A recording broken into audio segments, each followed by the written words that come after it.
जैसा कि पिछले एपिसोड में हमने देखा कि दमिंग घायल हो गया है और वो ज्यादा नहीं भाग सकता है, लेकिन फिर भी अमिंग उसे उठाकर वहाँ से ले जाने लगता है। लेकिन कैसे न कैसे करके बीबी डोंग उन तक पहुँच जाती है और उनसे कहती है कि तुम अब मरने वाले हो, तुमने हमारे एक सोल एंड मास्टर को भी मार डाला है, इसलिए तुम अब बिल्कुल नहीं बचोगे। अमिंग और दामिंग को चारों तरफ से एल्डर्स ने घेर लिया था और बीबी डोंग अब उनकी स्पिरिट रिंग और स्पिरिट बोन लेने के लिए आगे बढ़ रही होती है। तांग शैंग और जीवू अब वहाँ पहुँच गए हैं और वो इनविजिबल होकर इस दृश्य को देख रहे हैं। हालांकि उनके इनविजिबिलिटी उन्हें बीबी डोंग से छुपा कर रख सकती है, लेकिन वो अमिंग और दमिंग को कैसे बचाए उन्हें समझ नहीं आ रहा था। जीवू तांग शैंग से पूछती भी है कि अब उन्हें क्या करना चाहिए। वहीं अब बीबी डोंग अपने स्पिरिट पावर से उन दोनों को लॉक कर देती है और वो दोनों न टूटने वाले बंधन में फंस जाते हैं। अब अमिंग को पता चल जाता है कि अब अगर वो नहीं छूटे तो वो सुसाइड भी नहीं कर पाएंगे, क्योंकि अब बीबी डोंग का अटैक उन पर इतनी तेजी से आएगा कि उनको ऐसा करने का समय ही नहीं मिलेगा। वो सुसाइड करके बीबी डोंग का नुकसान करना चाहते थे, लेकिन अब शायद उन्हें ऐसा भी करने को नहीं मिल रहा है।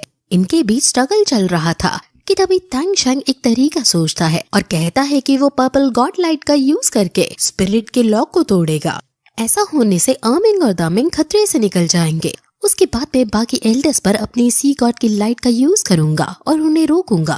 तब तक तुम दमिंग और अमिंग को वहाँ से दूर ले जाना, फिर तुरंत मैं तुम्हें कवर देने आ जाऊंगा और हम वहाँ से भाग जाएंगे। मैं बीबी डोंग को अपनी ब्लू सिल्वर फील्ड से डिस्टर्ब करूंगा, जिससे वो हम पर हमला नहीं कर पाएगी और न ही हमारी लोकेशन ढूंढ पाएगी। जीवू इस प्लान से खुश नहीं थी, क्योंकि भले ही बीबी डोंग की उनसे हेड ऑन फाइट नहीं हो रही है, लेकिन तांग शैंग का इस ज्वालामुखी के सामने इस तरह अकेले रहना खतरे से कम नहीं है। लेकिन क्योंकि उनके पास अब और कोई चारा नहीं था, इसलिए तांग शैंग उसे चिंता न करने को कहता है। वहीं बीबी डोंग उनको लॉक करके अब उनको मारने के लिए आगे बढ़ ही रही होती है कि तभी तांग शैंग इनविजिबल होकर अपनी पर्पल गॉड लाइट का यूज करता है और बीबी डोंग को पीछे धकेल देता है।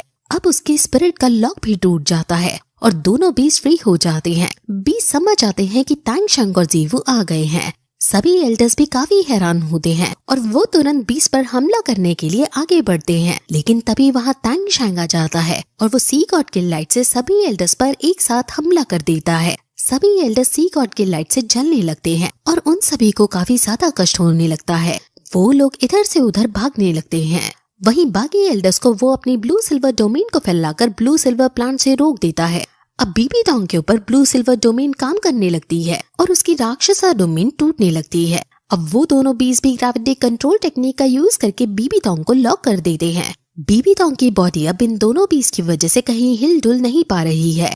वो एल्डर्स अब समझ नहीं पा रहे होते हैं कि आखिर ये लाइट उनका पीछा क्यों कर रही है। वो इससे अपना पीछा नहीं छुड़ा पा रहे होते। तांग शैंग अब घोस्ट मास्टर के सामने आता है और उसे क्वीन मिंग की याद दिलाता है। घोस्ट मास्टर समझ जाते हैं कि ये तांग शैंग है और ये क्वीन मिंग की मौत का बदला लेकर रहेगा। तांग शैंग कहता है कि चाहे ये सी गॉड की लाइट है या क्वीन मिंग की फ्लेम, ये दोनों ही तुम्हारी मौत बनकर तुम्हारे सामने खड़ी हैं। अब घोस्ट मास्टर सीधा तांग शैंग पर अटैक करने के लिए आगे बढ़ता है, लेकिन उसका एक भी अटैक तांग शैंग पर काम नहीं करता।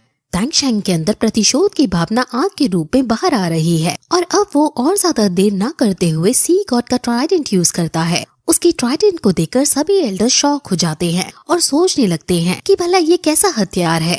अब तांग शैंग ट्राइडेंट की मदद से सीधा घोस्ट मास्टर पर हमला कर देता है और घोस्ट मास्टर की वहीं बेरहमी से मृत्यु हो जाती है, जिसके बाद ये एपिसोड यहीं खत्म हो जाता है।